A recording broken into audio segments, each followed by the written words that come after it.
L'évangélisation de Lifou a introduit et propagé le christianisme à partir de 1842 avec l'arrivée du rarotongien Phao. Les missionnaires protestants de la London Missionary Society ainsi que les missionnaires catholiques de la Société de Marie y ont joué un rôle clé au même titre que sur les autres îles Loyauté et le reste de l'Océanie. Aujourd'hui, l'Église protestante et l'Église catholique sont les principales confessions chrétiennes qui existent sur l'île. Malgré leurs différences théologiques et les tensions qu'elles ont pu créer, les deux confessions ont contribué à la transformation religieuse et culturelle de l'île. Histoire d'histoire, l'évangélisation de Lifou, c'est tout de suite sur Calédonia.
Avant l'arrivée des missionnaires de la LMS, comme dans tout le Pacifique, on a une forme de religion qui est basée sur les totems et la croyance en l'esprit des morts. Donc en fait, on a un monde éparse où chaque clan a son propre totem, a ses propres croyances et a une spécialisation. Par exemple, on a le clan de l'Igname qui vont cultiver l'Igname. On aura également des signes qui vont manifester les présences, le passage des baleines.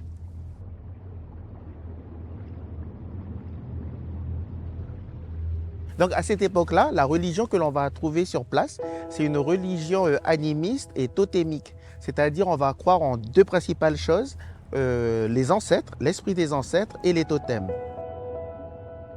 Spatialement, ça va se configurer comment? Eh bien, tout simplement, on aura des passages des lieux de mort, hein, comme ceux qu'il existe actuellement.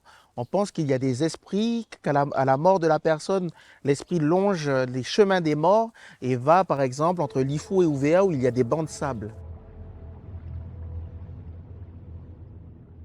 Le lieu de culte de nos ancêtres, c'était des falaises, c'était des endroits, des excavations dans la grotte, c'était des points précis dans la nature, une pierre, c'était des lieux sous le banyan. Le terme qui désigne l'ancienne religion, c'est Iazekeu. Ça veut dire s'adorer mutuellement. Hazé, c'est Dieu, une entité divine, et Keu, c'est être en mutualité. Et donc, la religion qui précède, c'est une religion de la réciprocité. C'est-à-dire qu'on a des clans, et chaque clan a son totem, a ses pratiques magiques, a son panier magique, et a ses propres rituels qui lui assurent sa survie. En cette période-là, il y avait beaucoup de divinités. De l'igname, du bota, tout ce que tu veux.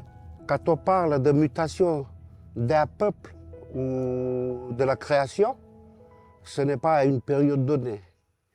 C'est tous les jours que ça évolue.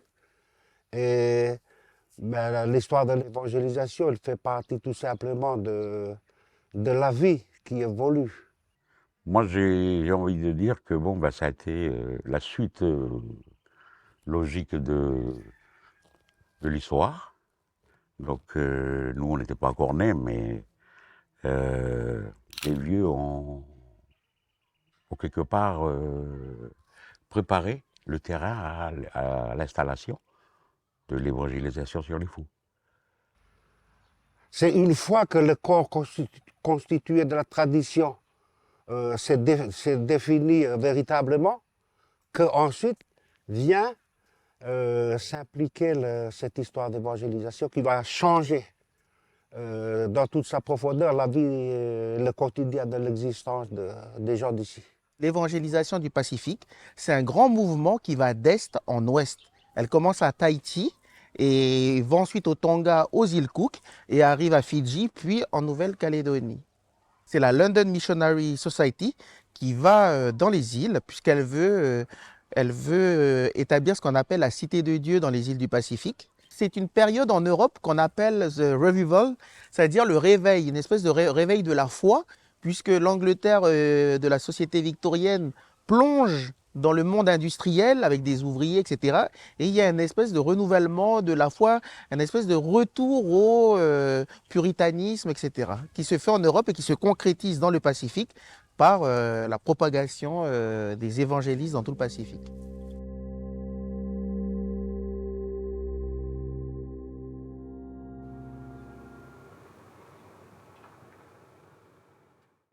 Et que Hano Kifea, tu viens d'où? Puis Paul a dit, Kifea Laletonga. Je viens de Rarotonga.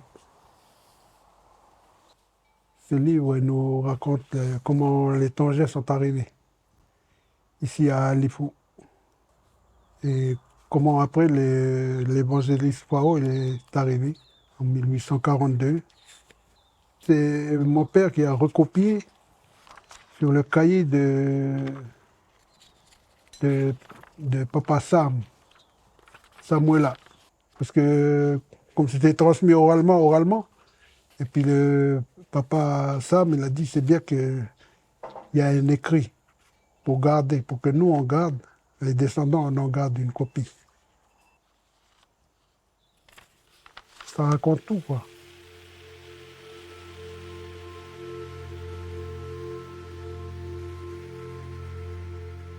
L'évangéliste Fao est arrivé ici en 1842. Il est arrivé ici, devant là, il est passé la passe, et puis la pirogue, elle est juste en bas.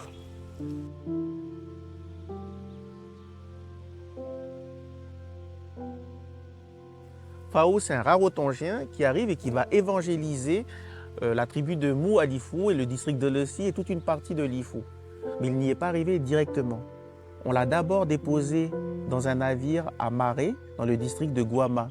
Et depuis Maré, il a pris une pirogue et il a atterri avec sa pirogue ici, dans cette baie de Amelewedge. Et donc Fao arrive avec sa pirogue et il y a un gardien de la grande chefferie Boula qui arrive et qui tente de la battre avec un casse-tête. Un casse-tête qui contient une magie, une puissance, et qu'il n'y arrive pas. Et il n'y arrive pas parce qu'on dit que le dieu de Fao est le plus fort de tous les Azés et donc c'est le plus puissant.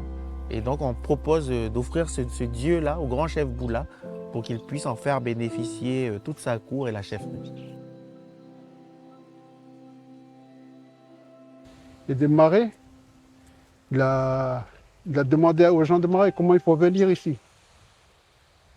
Mais le papa qui est là, c'est la route du grand chef Naïsiline pour aller à la grande chefferie de Mou. Vous savez que c'est pas un hasard que Fao il a atterri ici parce qu'il savait que ça va ouvrir le vieux là, il va lui ouvrir des portes. La différence notable entre l'évangélisation protestante et l'évangélisation catholique, c'est que pour les protestants, c'est des Océaniens qui vont évangéliser d'autres Océaniens. Donc, ils vont utiliser leur chemin mental, ils savent comment faire, et ils vont utiliser les routes des chefferies, ce que j'ai appelé dans ma thèse les sentiers coutumiers. Quand lui il est arrivé, il montre la Bible et il montre le ciel. Puis les gens de Lifou, ils ne comprenaient pas. Ça disait quoi? Ils ont été chercher des femmes de Marais, pour essayer de comprendre. Puis non, ce n'est pas notre langue. Et après, c'est quelqu'un qui a dit, mais on dirait que c'est la langue des Tongiens. Il y avait déjà les Tongiens. Donc voilà les descendants.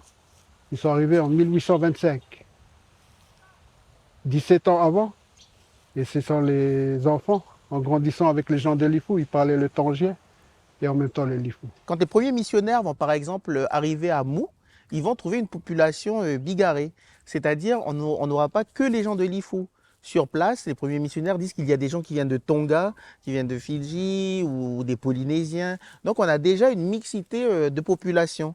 On n'a pas un Pacifique isolé, replié sur lui-même sur chaque île, mais on a vraiment un Pacifique où tout le monde est connecté. Et voilà, on a le premier temple de Lifou, il a été fait par des... Chacun a amené son caillou pour faire le premier temple. Chaque tribu a amené sa pierre, de tout Lifou. Voilà.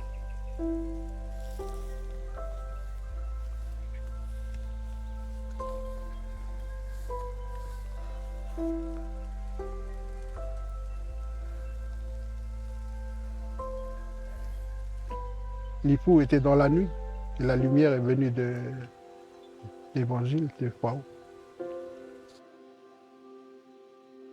Lorsque Fao est arrivé à Lifou, sa mission principale était de créer une paroisse. Mais techniquement, il ne pouvait pas le faire car il n'y avait pas d'eau à l'époque.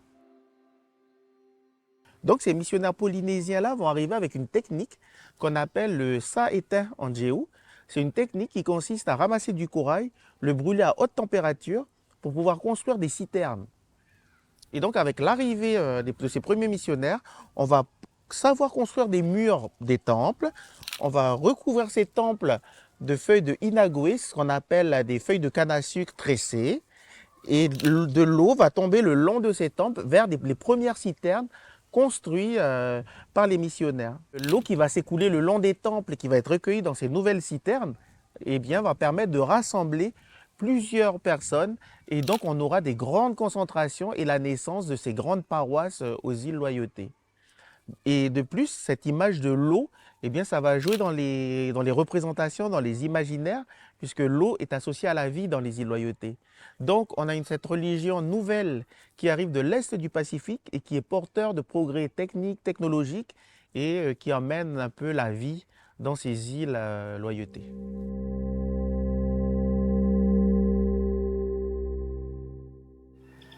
Voici la stèle qui commémore l'arrivée de l'Évangile à partir de Eacho en 1858. Et elle a été érigée en 2008 à l'occasion du 150e anniversaire de l'arrivée de l'Évangile sur Lifou. En tout cas par les pères maristes catholiques.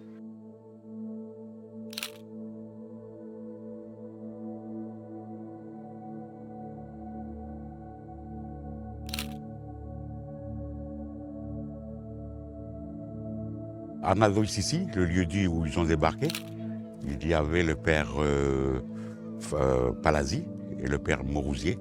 C'est les deux principaux missionnaires qui ont amené la parole de Dieu sur l'île de Lifou. En ce qui concerne la religion catholique, elle est souvent adossée à la présence française dans le Pacifique. Et donc, les catholiques vont accompagner, les missionnaires vont accompagner l'administration militaire ici en Nouvelle-Calédonie. Bonjour.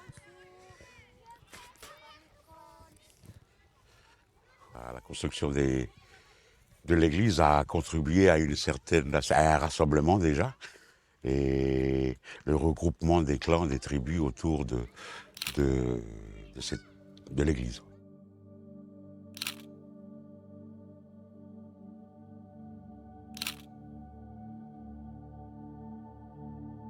Et ça, c'est le puits de la Samaritaine. Comme vous voyez, il vient d'être rénové, comme l'église. Il est là depuis 1864. L'eau du puits, il a été utilisé pour faire de la chaux. Faire de la chaux, du mortier, pour assembler les pierres, pour élever l'édifice. L'histoire de la provocation de la foi, elle est particulière à chaque district, chaque espace. Mais je vais plutôt parler de notre grand-père, là, le frère César. Wenemeshingo Wenas, de ce nom païen. Lui, il a adopté trois démarches, trois postures. Au départ, il a refusé. Quand la religion catholique est arrivée à Nasalo, il a refusé. Il a même failli assommer le prêtre. Et il est parti. Il est parti se réfugier chez lui, sur ses terres. Et au bout d'un certain temps, 3 ans à peu près, et c'est là qu'il a commencé l'hésitation. Et après, il a adhéré. Il a adhéré à cette nouvelle religion. Aujourd'hui, c'est un personnage clé de la vie traditionnelle et surtout de la foi chrétienne. Donc c'est par rapport à un défi qu'il a relevé et qui fait que du païen qu'il est, il est devenu chrétien. Ça a été le premier vieux Kanak d'ici à parler le latin, à écrire le latin, le grec. Il a été un grand artisan de paix et de bâtisseur dans le rayonnement de la foi chrétienne sur les îles. Et assez rapidement, il a fait des miracles, comme Jésus il en a fait. Avec son chapelet, il a guéri des malades. Nous, selon les histoires de nos vieux, le frère César, il est l'auteur quand même des faits extraordinaires qu'on lui attribue, et pour ne pas parler de miracles. Donc c'est pour ça que pour nous, on a une certaine ferveur depuis des générations pour le personnage. Aujourd'hui, si on veut faire canoniser le frère César, c'est pour faire reconnaître son œuvre et la diffusion de la foi chrétienne sur les îles Loyauté et sur Lifou. Et pourquoi pas sur la Nouvelle-Calédonie.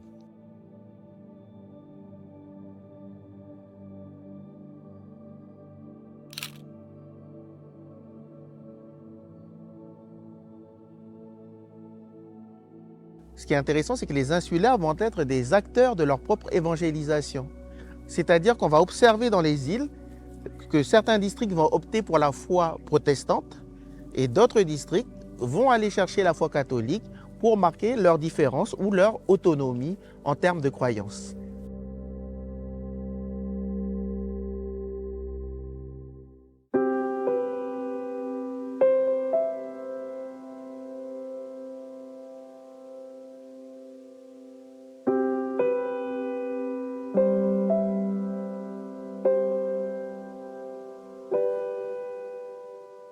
Ici, nous sommes dans l'ancienne tribu de Repéné, sur le site de Naf également. C'est là qu'il y a eu le massacre du 24 juin 1864.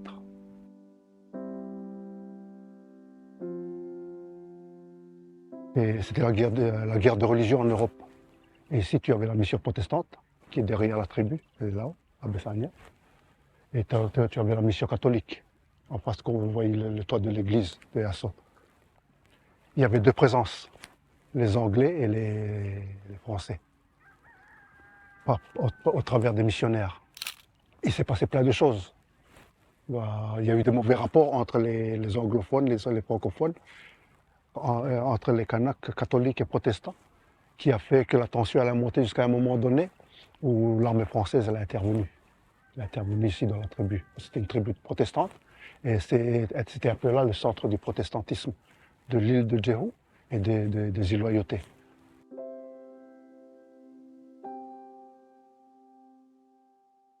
Le matin du 24 juin 1864 a été décidé de l'attaque de la tribu de Chapéné.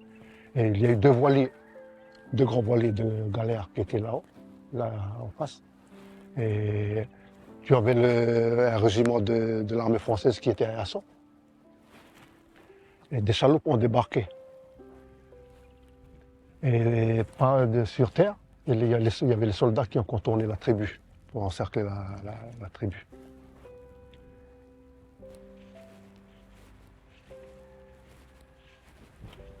Tu as l'ancien quai, mais ça, il allait un peu plus vers le haut. Et d'après ce qu'on m'a transmis, on fait 6 pas encore un peu vers le haut et 10 pas vers notre gauche comme ça. Et tu avais le clocher de l'église. On a brûlé l'église, les survivants de l'église ont pu sauter à la mer. D'autres sont morts à la mer, et il y a eu quelques survivants quand même. Et après, il y a eu un grand combat, surtout le site. fusil au canon baïonnette et d'un côté les lances et les casse-têtes.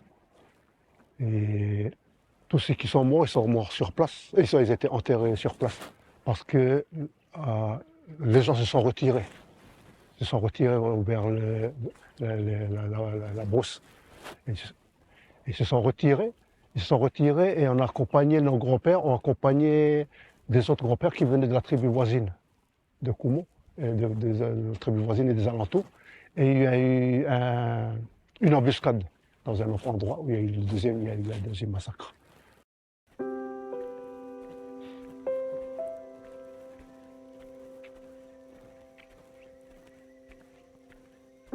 Alors ici, c'est un endroit qui est propice pour une embuscade.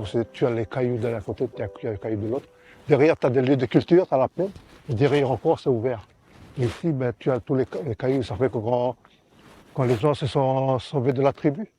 Et puis après, ici, c'est une espèce de gorge. C'était l'endroit propice pour le deuxième massacre. C'est ici que la grand-mère, selon les deux versions, une écrite et l'autre orale, a de lever le drapeau blanc pour que le massacre s'arrête.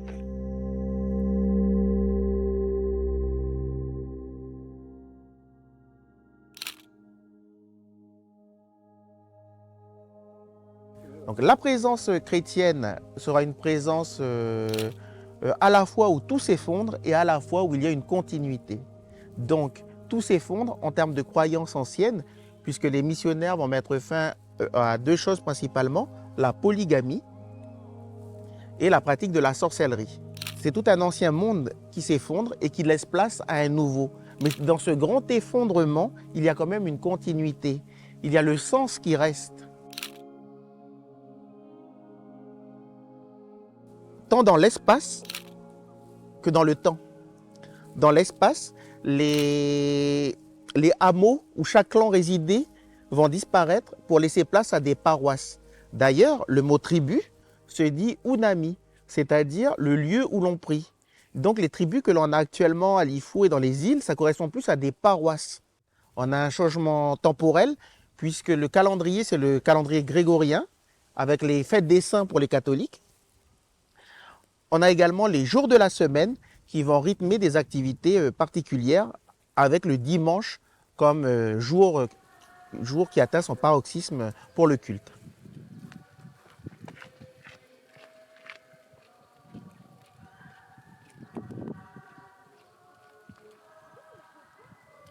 Ensuite, on aura certains jours de la semaine pour évangéliser les païens, d'autres pour évangéliser les enfants et bien sûr pour répandre la pratique de la lecture et de l'écriture, qui est indissociable dans le monde protestant de l'évangélisation.